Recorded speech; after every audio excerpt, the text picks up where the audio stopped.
Well, last night after the sunset, I got out and it was starting to lightning all over the place. And so I made myself a little bit of cleanup because I had to put all my tools away so it didn't get rained on.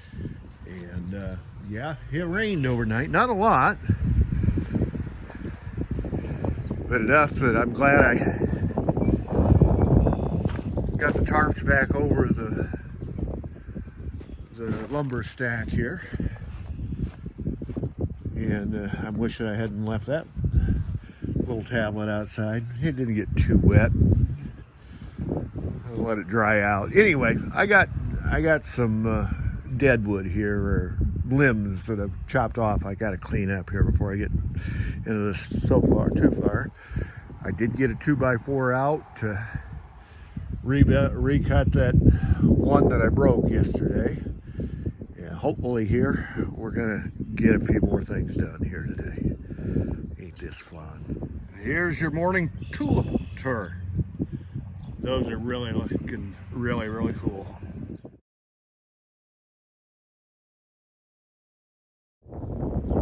Double bell dappies. They're beginning to look like they're supposed to.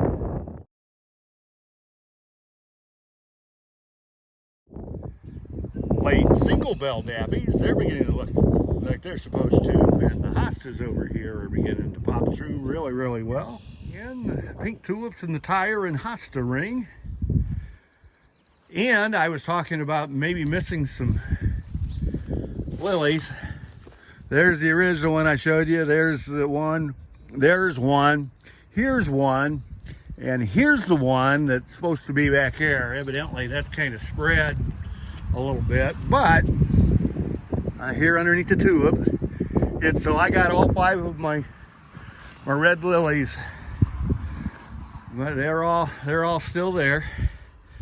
So away we go. That tall stuff that looks like long grass is actually there's actually some crocus in there that didn't bloom this year. I think I got 1 blossom off of those crocus this year. But those usually bloom a little bit. But there's my pink tulip bed. And those little guys, those will probably open up this afternoon. And I think I counted 5 here yesterday. I think that's all I'm still seeing. 1, 2, 3, 4.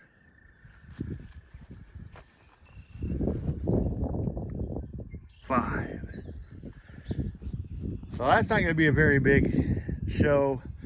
The early dappies have just about run their course. Matter of fact, some would say that they have run their course, but then every once in a while you find one like that still lets you know that they're still thinking about blooming anyway. I've lost a glove someplace. Huh. Fun times at the ranch. Oh, just quickly. Let's walk over here and see what the lilac is doing. It's beginning to put on blossom pods. What I thought was blossom pods are leaves that get froze. Here's blossom pods. There's a few on there. This may not be a good year for lilacs the way we got that late freeze. And I've talked some about wild violets. There's my wild violets. Those come up all over the yard. And here's a clump of wild violets. It's actually somewhat protected. It's right here underneath the eave of one of the machine sheds. And this gets to be quite the bed of violets, actually. And I think we're just going to have to admit that spring has sprung, and I like it. Well, things are happening.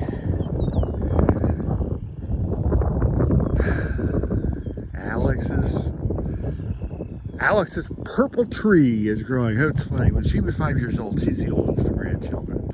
And we started this, she was 5 years old. And she was excited. She thought Grandpa letting her plant a tree was just a great thing. The question is what kind of tree you want? And she kept telling Grandpa I want a purple tree. And I didn't know what her idea of a purple tree was. So we took a trip around town and I let her start pointing out all the purple trees that she was seeing that she thought she would like to have. And what it was these little, they get a purple plum, but those leaves really don't change color, except for they get more reddish as they go. And yeah, they come out kind of purple looking. And to a 5-year-old, that was a purple tree. And so that was why hers got in. And Brooke, your apple tree isn't blooming yet, but it will be soon. It will be soon. And the Brayburn tree is going to be blooming here before too much longer. Oh yeah, probably tomorrow, Brayburn. But Gabe's cherry tree is starting to go to town too. That's cool, because that's a little cherry tree, and those are supposed to be really kind of a pinkish white blossom on that. And then this is something completely new. This is the first time. This is that wild plum start root that I keep talking about. That's the first year that's ever bloomed. And then Gracie, you're in here too. Here's Gracie's tree. That's cool. She wanted one just like Alex's. Alex is known to her cousins and her brothers and sisters or siblings as Sissy. And so she wanted a tree like Sissy's. She thought that was cool. She's a little bit older now. I think if we were to redo that, she'd probably still want one like Sissy's. That's pretty cool. And then over here,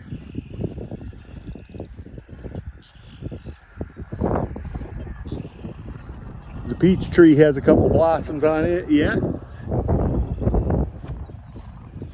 And Bennett's pear tree. This is amazing. This is the first year this one's bloomed too. And the more I see of that, Bennett, the more I think, what a neat job you did picking out trees. Bennett liked that tree originally because it was taller than anything else that he saw out there. So he just knew that if he got the tall sapling, that he'd had the biggest tree out there. Bennett's a competitor. Bennett's a cool kid. Smart as a whip. Not necessarily a sports car. Well, looky here. The crabapple tree is going to start blooming probably the day after tomorrow. That will probably just be showing all over the place. But anyway, Bennett was really proud of that tall tree, and it really broke my heart when the deer broke it off, ate it off, and messed it up. But like I said, Bennett, it's not quite as tall as what it was when we put it in, but it's thicker around in the trunk now than what it was. And after we do some pruning this fall, next year, that is just going to be absolutely fantastic. Bennett's pink tree. And then, oh, while I'm here, let's show you the advancement on the magnolia tree here. Tulip tree. I think this is actually a magnolia. Even though hurt. Those are cool. And I think we're going to get some blooms here that aren't going to be hurt. It's just they're not going to all open up at once and be just a blast off. But we're not supposed to get any more freezes now. So this should work. Well, there's your tree tour for the day.